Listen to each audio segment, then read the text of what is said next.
Today, we're digging into a holiday that was once officially on the books, but then, well, it was basically wiped from memory. It's a fascinating story about how a tradition can be lost and maybe, just maybe, found again. So let's just think about that for a second. Imagine a whole celebration with its own name and its own traditions that just, poof, vanished from the public eye. That's exactly what we're talking about today.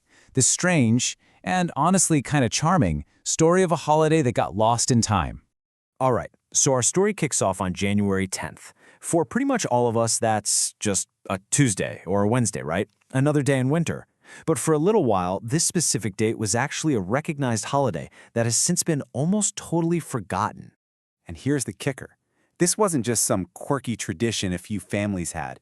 Nope, this was a real, officially observed holiday in some places. And it just faded away. It slipped right out of our collective consciousness. How does that even happen? So what in the world was this holiday all about? Well, the biggest clue to understanding Bomellida is actually hidden right there in its name. The name Bomellida, and you say it like Bomellida, was actually pieced together on purpose. He uses these Latin-inspired roots. You've got bo from bonum, which means good, then melli from melliculus for sugary, and da from datio for giving. You smash it all together, and what do you get? Good sugary giving. It was a day all about celebrating family by giving each other sweets. Simple as. And get this, it even had a flag. The colors were picked to perfectly capture the holiday's vibe. You had misty teal for that fresh, crisp feeling of winter, then orange to bring in that spark of joy and warmth, and finally brown, which is all about comfort, feeling grounded, and of course, the sweetness of chocolate.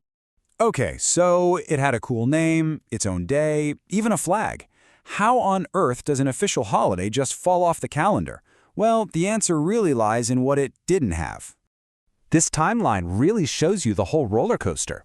It was dreamed up in 1962, had its first official celebration just a year later, but by the late 1900s, it had pretty much vanished. But, and this is the exciting part, a little revival is bubbling up, and it's pointing towards a big comeback moment in 2026. And this right here is the reason it faded away. Think about Valentine's Day or Easter. They are massive commercial engines. Bomellida had none of that. There was no big money pushing it, no huge marketing blitz. It was just a sweet, simple tradition that kind of got drowned out by all the louder, shinier holidays. But you know what? The story doesn't just end there. Against all odds, a quiet, grassroots revival has started to take shape, and it's being led by people who are looking for something a little more authentic. And where do these revivals usually start nowadays? Yep, online. People started stumbling upon the history of this holiday, and before you know it, the hashtag #HappyBomellida began to pop up, spreading the story one post at a time. And now that online buzz is actually turning into something real, something you can taste. Local bakeries are starting to have fun with it, making themed treats. And there's even a specific goal in mind, a signature 3-color dessert set for January 10th, 2026. Imagine that. Bringing the misty teal, orange, and brown of the flag to life in a cake or a cookie. So why now? Why is this little forgotten holiday starting to click with people today? Well, in a world that can feel so hectic and commercialized, Bomellida's simplicity is kind of its superpower. I mean, it falls on January 10th, this nice, quiet spot in the calendar after the big holiday rush is over. It just feels sincere. It's not a huge commercial pressure cooker. The appeal is that it's simple, it's about generosity, and hey, it offers this really cool chance to be part of bringing a lost tradition back to life. Even the traditional greeting, Happy Bomellida, is so simple and warm. And after decades of silence, those two words are slowly, quietly starting to be heard again.